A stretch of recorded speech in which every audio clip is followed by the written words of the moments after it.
Hi everyone, welcome back to the Social Hotelier podcast with me, Sam-Erik Ruttmann. What if technology is not actually bringing us closer, but slowly leaving people behind?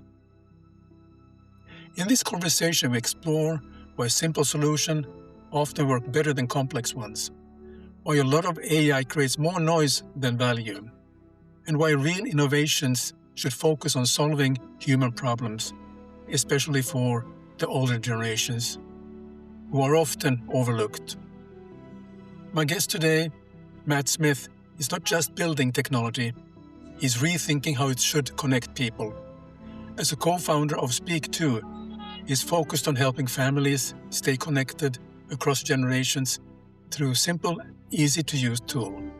He's also a strong voice on ethical AI, challenging how technology should be built to truly serve people, not exclude them. Welcome, Matt, and thanks for joining us today. Great. Thanks for having me. Happy to be here. But let's start simply a question. What problem are you truly trying to solve with Speak2 beyond the technology itself? So Speak2 is trying to solve the problem of uh, what people go through when they age in our society. So, uh, especially here in the United States, people are very much consumers. Most of our value, most of our self-determination, what we're doing on a day-to-day basis is we're consuming content. We're consuming services, we're consuming products, and we're interacting with each other based on being some level of a consumer. Um, Consumerism and being a consumer can sometimes have a negative connotation, but in the context that we're using it, it's really just participating in society. So as people age, they become less and less part of the consumer ecosystem for many reasons. One is products typically don't target people as they age. It's not the core demographic, but we do so much through our phones. We act as consumers through technology that as people age, and especially people who are already in a demographic of aging, you become less of a consumer. So what Speak2 does is we provide a marketplace that allows for people who, as they age, to remain a consumer, uh, whether that's things that are external to them, getting a ride, getting products, getting services that they just need to order, or it might be within a contained society or community. So they might be in an assisted living community or an independent living community where they have people who are caring for them, and that could be family or care staff, nursing staff. To have those people have the opportunity to manage a marketplace for them. What services should be available to everybody and how do they consume them? And we make it very accessible. So while we are a software company, our real mission is to provide that self-determination and that self-worth throughout the entire aging process. Yeah, I think this is a compelling vision that you have, and I really appreciate what you're doing. It's really something I'll raise. I don't have a hat, but I will raise it anyway here. That you're doing something very useful. Because one of the challenges, of course, is that with all these applications, apps that are then being updated continuously, and it becomes uh, more and more difficult, and it's really left for the person who uses. I mean, if a person is actively on mobile phones or with the apps, they kind of figure out where is the update doing now, and then of course there's plenty of text of what is being happening. But also there seems to be some of the apps are just for the sake of updating. They just change the place of a feature, and then if you don't know what to look for, it's kind of overwhelming. So then you go to YouTube, try to look for a tutorial, and then you have this one guy who's trying to sell you something in this Right. same time. And I think it's I've been using apps for quite a long time, and I'm starting to feel that I said, why did they do this update again? Yeah. What is the practical purpose of this? And what's your tell me your comment about how you feel about that? Yeah. I echo all your sentiments. It's not only are products not designed for people with maybe visual impairments, But as people age, it becomes harder to tap and swipe on a phone, and you know, the updates that are made are often made for the sake of just making an update, just making a change. Um, you know, I have an iPhone that got updated with the latest keyboard, and it's not better. It's actually, in my opinion, worse. But I think that a lot of times companies feel like they need to innovate, especially on the software side. It's like we need to come out with our new version of our app, or take advantage of the latest user interface, standards and best practices. And they don't necessarily take the moment to evaluate, is this actually making my product better? Is it making it more usable? Am I expanding my user base and my market segment, or am I now limiting some people from actually having access? Um, it just seems like there's a constant rebuild of user interfaces on all apps that just need to be considered whether they're valuable. And I think it's great. We all want to improve our user interfaces, but we tend to design them for younger people. And uh, the screens are getting bigger, but there's more on them. Um, when do I swipe versus tap? And there could be a feature that could be completely hidden because it's not obvious on the screen. For our demographic, especially, they didn't grow up with apps. They didn't grow up with smartphones. So for a lot of our customers, they may have used apps to some extent, but if you make a quick change, or if you every 6 months you're changing it, that will discourage our demographic from using the app or continuing to use the app. And then they get made to feel sort of vulnerable, as if they can't do it. And, I think, some of us, if something doesn't work, I'll figure it out. Like you said, you go on YouTube and you get all this nonsense sent your way. Think about trying to do that if you're 85 and you don't have a lot of people around to help, and you just feel like, oh, now I can't get what I used to be able to get, all because what I'm looking at has just changed for some reason. Yeah, And usually it's adding more and making things smaller and more confusing. So yeah, I feel pretty passionately that from a user interface, from a user experience perspective, people should definitely consider all demographics that are using their app, and be very careful and cautious and thoughtful about why they're making updates and how it's going to impact all of their audiences. sure. In our previous discussion, you mentioned your mother was a catalyst. How did that personal moment reshape the way you think about technology and its role in people's lives? And you have, of course, partly answered it already, but I think the whole thing about the story and about your mother and what you have done for her. Yeah. Yeah. I mean, my mom is, she's older, and she suffers from macular degeneration. So visually, she's not going to pick up an iPhone or even a tablet. Is really difficult for her to see. She needs a magnifying glass to read a book. Um, and historically, my family, my mother was the hub of communication. So I have three older brothers. Grown men don't typically call each other and talk on the phone all night. So we would call our mom and talk to her, and I would learn about everything in the family by calling her. But back, I guess, 2007, 2008, 2009, smartphones, everyone started to have them. And over the years, we just started to text. And as a result, we were learning a lot about each other and communicating without my mother involved. So she became isolated. And at the time, I didn't realize that this was a common problem for people as they age. Just like anyone else, you don't really think about it until it's hitting you. There's not a lot of empathy for the aging process because it's just not talked about a lot, at least here in the United States. Um, so there was a solution sitting out there through smart devices and voice driven devices. So we built a little pilot. It was a way for her to send and receive text messages on an Alexa device. Amazon came out with something called Alexa Smart Properties, which allowed developers to use their APIs to build a smart device app. So that was the first thing to do, was to try to just get my mother to be able to text. She also has 13 grandchildren, and they just they're actually great. They do call because they know that that's her best form of communication, but they'd rather text. So she's able to basically text, send and receive using her voice. Um, and then that blossomed into, what else should we do?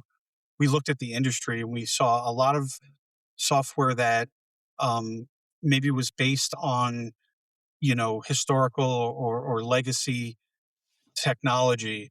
And being an entrepreneur and having other companies in the past, I saw an opportunity. We reached out to some software development partners. None of them really worked out. So I said, you know what? Let's just do this ourselves. And I have a co-founder, Jillian Guerra. So once we put our heads together and said, let's turn this into a company, uh, it took off from there. Because if my mom from the Bronx is going to use Alexa to text, I'm pretty sure, almost anybody would also engage with it. And it turned out we were right. Very good. It's excellent. So, when you step back, what is the deeper human issue behind digital exclusion that most people still don't fully understand? Yeah, I think the aging experience is often treated as someone becoming a patient as opposed to remaining a consumer. And I know I already spoke about that earlier, but that's the part that I think people don't get is, we have technology that is very much built, or can be built, for people with all sorts of accessibility challenges. And it's not just aging adults. I mean, it can be younger people who have, maybe motor skills, or, sight impairment. There's a lot of things that are ambient technology, smart technology, whether it's apps, sensors, there's all sorts of things that can help with people on their life journey. And I think, especially again here in the States, we look at someone as soon as they have any kind of impairment, that now they are a patient. And we sort of treat them as being a little bit on the fringe, or marginalized from what the quote unquote rest of us are doing. And I think it's a mistake, because the things that bring value to each other are our connectivity, the wisdom that people gain over a lifetime, their human connection. That, someone doesn't suddenly lose all that value because they can't see as well, or because they can't tap and swipe on a phone. Um, so I think we're missing the idea that we need to keep, especially our aging adults, we need to keep them front and center, because there's so much to learn from them. There's so much value in connecting what they bring to the table to the people who are walking around staring at their phone all day. Um, that I think a lot of companies are missing that. And of course, we're in the field, so we feel like, well, yeah, there's a lot of people in this space, but I'm talking about things like banks and insurance companies, grocery stores.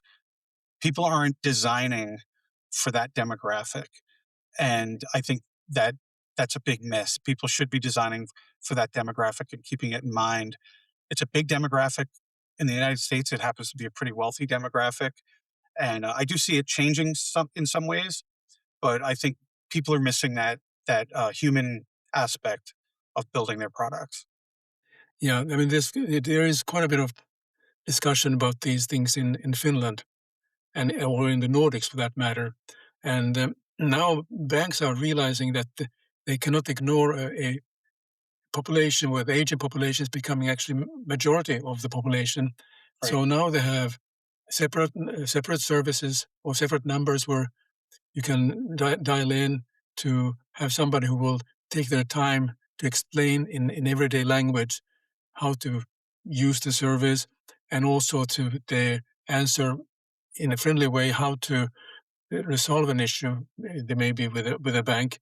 But also, I noticed that there are various service centers been around now in Helsinki for a while, where they have different, besides the little bit of exercise and so on, but also they have opportunity to learn the basics about using uh, devices, and that kind of help all that.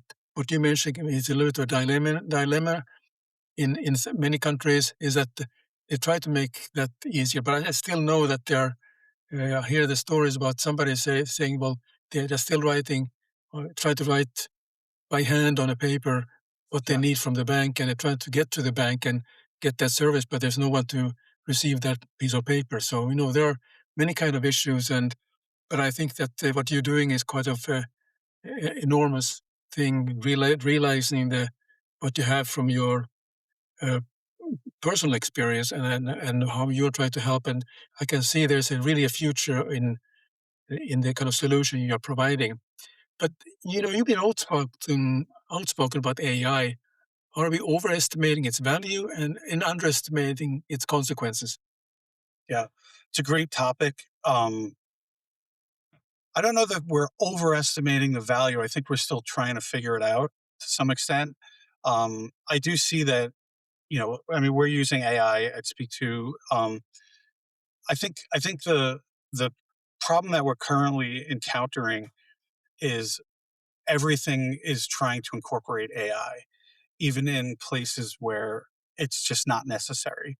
So it almost seems like, every software company, every startup, you know, everywhere you turn, there's an AI summary of whatever you're doing. Like a conversation like this. We're doing a podcast, and sure, it'll send you the AI summary of what you talked about, and it almost attracts. Well, if I'm just going to get an AI summary for everything, then what am I participating in? Like uh, I have. I'm always being trying. They're trying to sell me tools all the time to clear my inbox to take care of emails for me. And I know that personally, I wouldn't want to get 20 emails in a day that I thought came from a person, but they actually just came from an AI bot that responded for that person, because it means that person didn't actually respond to my email. Um, things like, we use Zoom, and at the end of every Zoom, it's like, hey, let me tell you about your meeting. There's a whole other ethical part of it, which is that takes a lot of power and a lot of water and a lot of energy, in general, um, to power all of this AI, where, maybe 50% of it, I don't know what it could be, 70%, it could be 20%, might be just unnecessary. All those AI summaries, I look at my news feed, and it gives me a little summary of the news article at the top. Is that really necessary? And I get the value proposition as well. Maybe you won't read the article. If you read the summary, you might find that it's not interesting. But I think I could also tell that after reading the first few sentences. So I think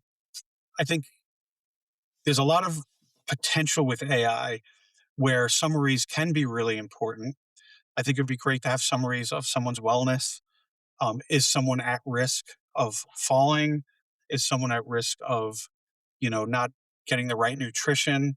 I think those kinds of summaries can be really, really powerful. Um, but I think there's another side of it, which seems like we're getting a lot of frivolous AI. And from an ethical perspective, what's the point? It's expensive. It's being given to people for free right now. Everywhere you turn, there's just AI available. Even the subscriptions for the popular brands are pretty cheap compared to what it actually costs. So I think we're going to run into some sort of wall at some point where we're going to have to kind of dial some of this back. And I also think we just lose some of that human connection. I mean, like I said about emails, Yeah. if I think I'm So talking to someone, I don't want to be talking to a bot. I want to be talking to a person. yeah, yeah. So what is your opinion about responsibility do leaders have today to ensure technology strengthens human connection instead of replacing it? Yeah, unfortunately, there are no guardrails right now. The AI companies and really all the tech companies, especially here in the States, they just have free reign. They're doing whatever they want. There was just a case recently about, harming children, and they lost the case, but the amount of money that they lost is, frivolous to them, totally inconsequential. So uh, I think the problem is that there are no guardrails on what should be put in place. How do we measure it? How do we measure the impact on many aspects of our society? I mean, absolutely, it's impacting people, it's impacting the workforce, it's impacting finances. It's impacting the ecology, so the environment. So none of that seems to be measured right now. And I think, from my perspective, like anything else in life, we try to just do what we think is the right thing. So at Speak Two, we look at it like, where should we be using AI and where is it not necessary? When we build our model, we have to ensure that, we're not heavily biased. The AI models have a lot of bias built into them because they're based on biased material.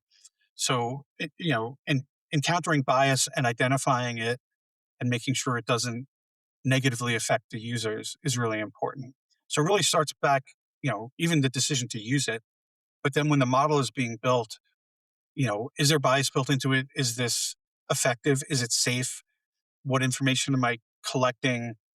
Where is that being leaked to? Right? You want to have a very secure environment. It's very easy to just skip that step and say, well, AI is just going to learn everything anyway. Well, you can put safeguards in place. And then you get to the user part of it, the summaries and things like that. Those are typically pretty effective right now. The LLMs are able to, the generative AI is pretty benign. It's the underlying models that are not benign right now. So Yeah. so that's what we're doing. We're just trying to lead by example. Very good. So that leads me to really question about the philosophy. If you could give one principle to every product designer building for the future, what would it be, and why are they currently missing it? Hmm. So I thought about this from our initial conversation. So um, I think that it goes beyond product design, but I think the general concept is empathy. And if you have empathy, you can apply kindness to whatever you're doing. I think having empathy for the product users, right, whether it's the buyer or the user, whoever's in your ecosystem, if you come to the table with empathy, you are likely to build things that are helping people and will have some practical usage. Uh, Without empathy, you build things that are not practical because you're not thinking about anybody using it. You're just thinking of building something for the sake of building technology. So I think probably the best quality for a product designer, a product owner, a product manager is empathy. And it's a little bit soft and like, well, how do I, why I can't read a book about how to build a product with empathy. Um, but I think it's the most important quality, even though it's not necessarily popular or something that you can outline or build into your process. Um, but I think people should start considering it a lot more with their product development. Yeah. So you've been doing this development, or you have about 20 years of experience, if I'm not mistaken. What belief about leadership did you have early on that you now fundamentally totally disagree with? Yeah. Um, Probably the same thing as the product. I think Yeah. early on, I thought uh, being the smartest person in the room was the most important thing.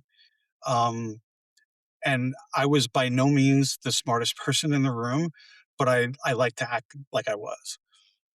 So I would over prepare, I would over research, and it probably benefited me to some extent, but as a result, I didn't listen enough and I didn't learn as much as I should have because I was too busy trying to be, the brash younger, person who knows is, a step ahead of everybody. Um, and I think it took me a while to realize that you you need to do research. You need to be smart. You need to be prepared, but you also need to listen because everyone in the room is smart and everyone in the room is bringing something to the table. And if your only goal is to show everybody how smart you are or how valuable you are, basically making it self-reflective. If you're making it all about yourself, you're never going to be a leader. No one's going to look at you as a leader because they're going to see through that. And I think when I started to put other people first and really just to listen, then people just started treating me like a leader. And it was a revelation. It was one of those, Zen. The less I tried, the better it got. And hopefully now I'm doing that. I think we always have to check ourselves, from Yeah, our childhood trauma drives certain behaviors, But um, yeah, I think listening and being part of the team is way better than just trying to show everybody that you're the most valuable person there. yeah. But part of it has also been the kind of pressure we have when we are younger to prove our worth, and the expectation is that we have to show off certain qualities, and I mean, I had the same thing, like what you were talking about. That I rather listening, I was preparing for how I'm going to counteract somebody's argument, or I Right. was preparing myself for the next point, and so on, rather than having sort of a friendly discussion and agree to disagree. But at least you have something uh, valuable to bounce off with somebody else. So I mean, I think many of us have gone through exactly what you were talking about. Mhm. Yeah, and that's also why it's so important to have connectivity between different peoples of different ages, because you know I I wish that I had someone telling me more of that. But at the time, I did have people who were more experienced kind of point those types of things out to me. And as we become more disconnected, we're not working in the same location. We're not Yeah, necessarily having lunch with our manager or someone who's 20, 30 years older than us. You don't get those little moments of wisdom shared with you. Because I think that's what woke me up was a more experienced person that I admired telling me, "Hey, you need to listen a little more." I mean, I've even had that recently where people say you might benefit from listening a little bit more in that situation. So I totally agree with you. yeah. So, I mean, we are actually talking about similar things in my every question is something that you have perhaps already answered, but I thought I'd still ask you anyway. Do you think we're becoming more connected or more isolated? And what role has technology played in that shift? And maybe you've been touching it all, but it would be good to Yeah, kind of focus on that point. yeah. It's such a I think it's such a fascinating topic because I think technology is presented as creating more connectivity, right? Like the telephone. The old telephone's plugged into the wall. Oh, now I can talk to people more, right? Um, but I think in some ways we have more paths to connection, but that doesn't necessarily mean we're more connected. Um, I think there's an anonymity, if that's the right word. It's capable of being very anonymous while expressing ourselves, especially with social media, right? I can be anonymous on Reddit. I can create a username and go out on Discord, and um, that personal responsibility that I need to represent myself with what I say and how I connect to people.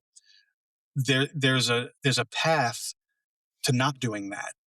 There's a path to expressing myself with no connectivity. And I think that technology has enabled a lot of people to disconnect from the real deep value of connectivity. But on the surface level, they feel like they're still very connected to everyone. And I think that's the danger of what's happened.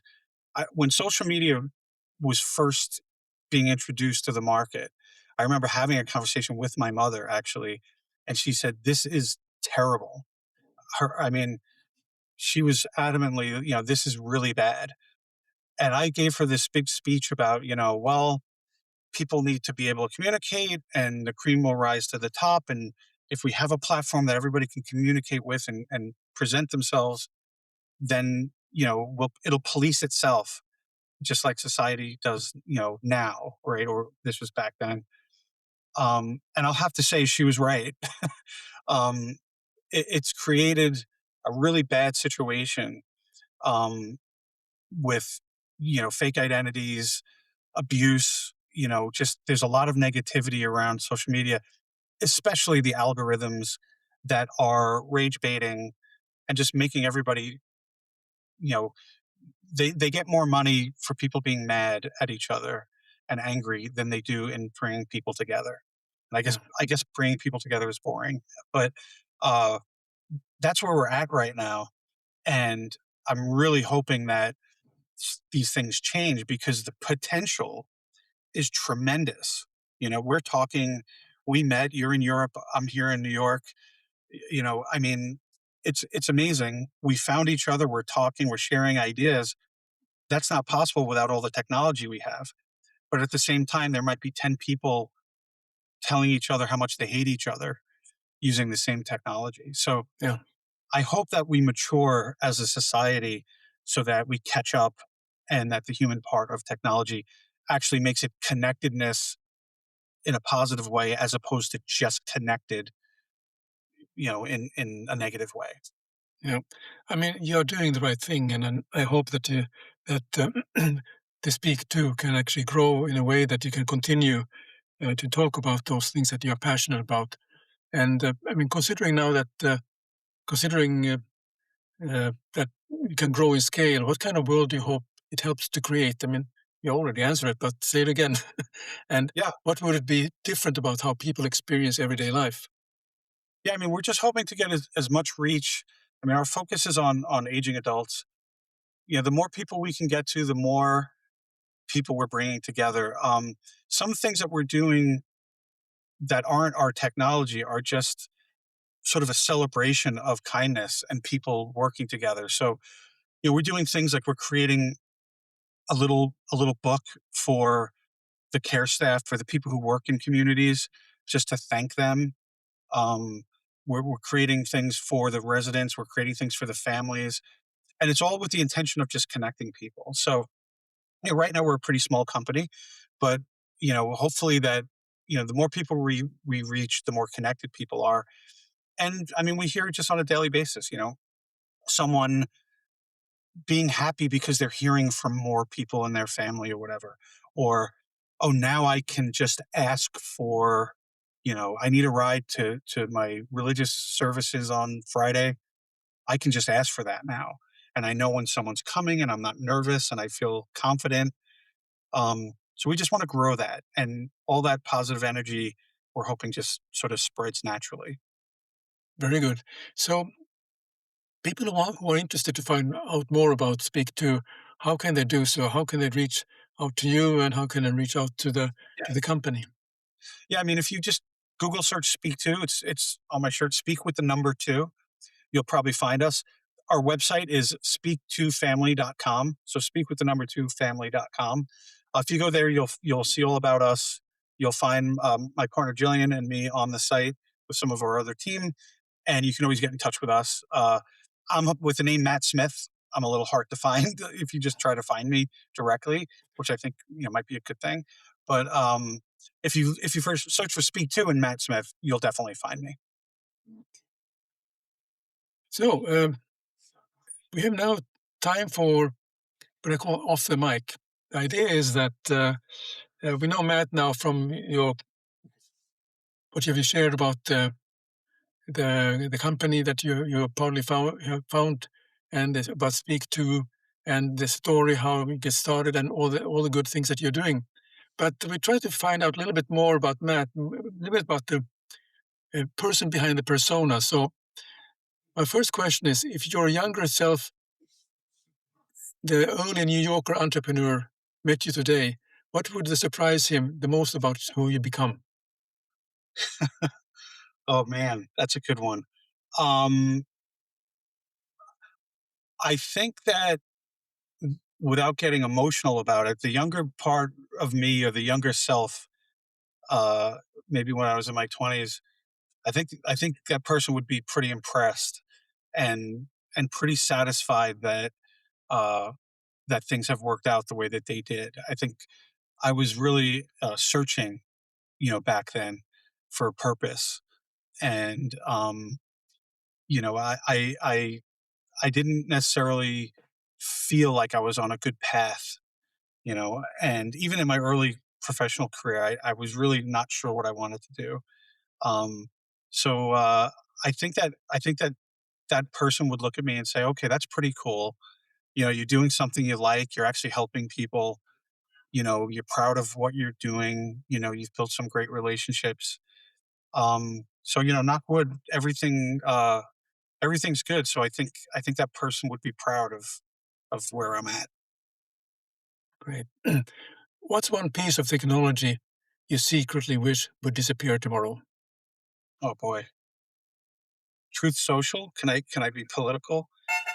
um, uh, I think I don't blame the technology. You know, I don't think there's any technology that we have that's sort of at fault. You know, I think it's the way people manipulate it and use it. Um, you liken it back to when people were building tools, right? And say, oh man, I wish they didn't build an electric saw, or chainsaw, right? Like I liked it better when I just used it, the hand. You know, things just get better over time, and technology has just been like that. So I don't think there's any one technology that I would get rid of. I would certainly get rid of some implementations of technology. I think Facebook, the algorithm is not good. It used to be fun when I first got on Facebook. I was really seeing my friends, and we were truly posting things that were interesting about my ecosystem. And it's not like that at all anymore. And I think most of social media has gotten like that. It's been commercialized to a level where it's not fun or interesting anymore. So yeah, I'd probably get rid of some of the implementations of social media. Um, and I think I might try to slow down some of the AI stuff, like we talked about earlier.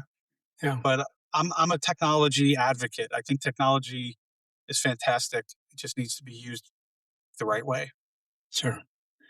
So, if Speak 2 had a personality as a person, how would you describe it in 3 words? Hmm. Uh, Always spreading kindness. There you go. You don't have to think long. Very Yeah. good.